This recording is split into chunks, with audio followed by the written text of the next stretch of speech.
All right. Good evening, everyone. My name is Michael Sanchez. And today my partner Diego and I will be debating why the government should implement a set of laws for the sale of organ donations, or for the sale of organs. Now, in our case structure, we are first going to be talking about the significance of this case. We're talking about how the current process of organ donation in the USA can be seen as faulty. Also, we're going to be discussing how there are many factors that may discourage individuals from the thought of donating or even the sale of organs. And then we're going to finish it off by talking about how, as we can see, that the need for organs is going up and how transplants and other procedures are looking to improve. We can see how a for-profit organ system would likely succeed in our current U.S. market. So to get into it, we're first going to be talking about how the current process of organ donation in the U.S. is very timely and often does not fulfill its objectives because of the nature of its process. According to the Organ Procurement and Transplantation Network, we see that almost 120,000 people need a life-saving organ transplant. And of those 120 people, almost 80,000 of them are actively waiting on the list as candidates. Also, it can be noted that every 10 minutes, someone is added to the National Transplant Waiting List. And approximately 22 people die each day waiting for a transplant in the United States. Now, as we can see, as the success rate for patients and organ donations goes down, their wait time starts to increase. And it can take almost years for you to even get an organ. In the US in 2014, the overall median waiting time for a kidney was 3.5 years, according to the National Kidney Foundation.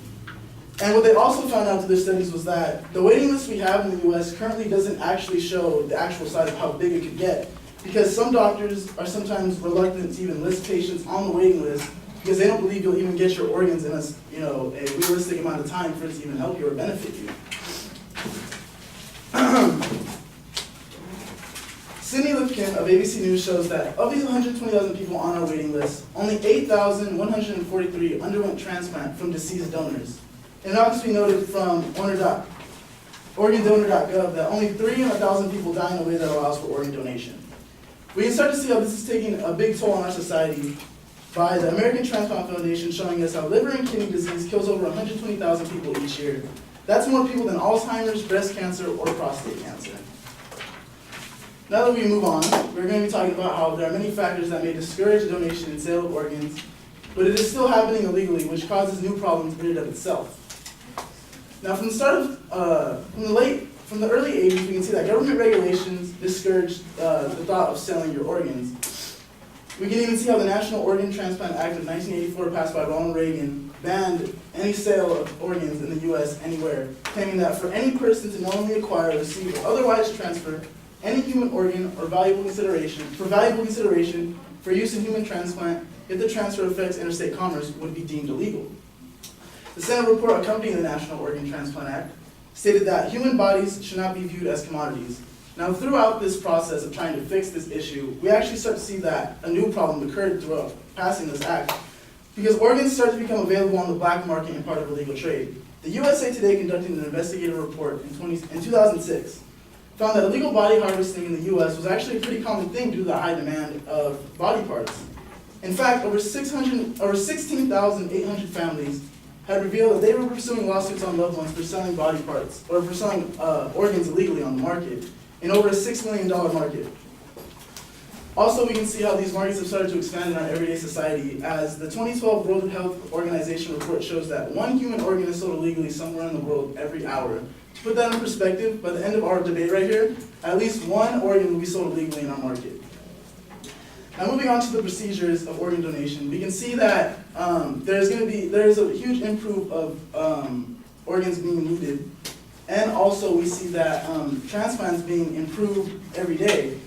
So it would only, as we can see, the need for organs is not going to be going down anytime soon, which would make it very welcoming, very smart for maybe the U.S. to look at an added volume for-profit organs. As we all know, improvements in technology has an effect on organ transplants. But as medical technology improves and more donors become available, the number of people who live longer and healthier lives continues to increase each year. And organ donations are happening more than ever, giving those to hope on the waiting list. In 2015, 30,970 transplants were performed, the first year we ever exceeded 30,000 transplants. We can also sort of look at how other countries and laws take organ donation in their own hands and how they show their own rates of success. In 1988, Iran legalized living non-related donation of kidneys and established an associated transplantation system. This government-organized system regulated and funded the transplantation process and compensated the donors for their organs. Within the first year of this establishment, the number of transplants almost doubled. Also, we can start to see how a pre-consumed consent system would fare in our favor and would improve our organ donation rates, because we can see how Spain, a country like Spain, has an opt-out program rather than what the US has, an opt-in program. And Spain is widely considered a gold standard for organ donation because it has the highest rate of any country in the world, with 35.3 organ donors per million people, comparing to the US, which only has 26 per million people. As I previously stated, this could be because of the opt-out policy Spain has, where once you're born, you are automatically an organ donor. You don't have to specify that you want to be one. You don't have to let them know. You are automatically up for that organ donation.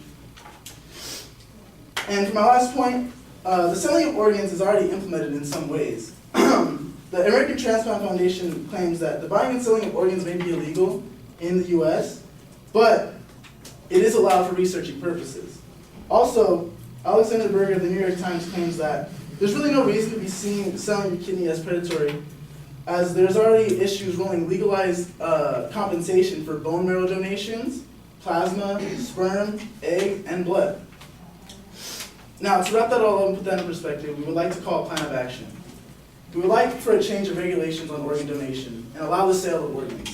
And also, we would like to implement a similar opt-out system, such as Spain, to increase the rate of our organ donations. Thank you.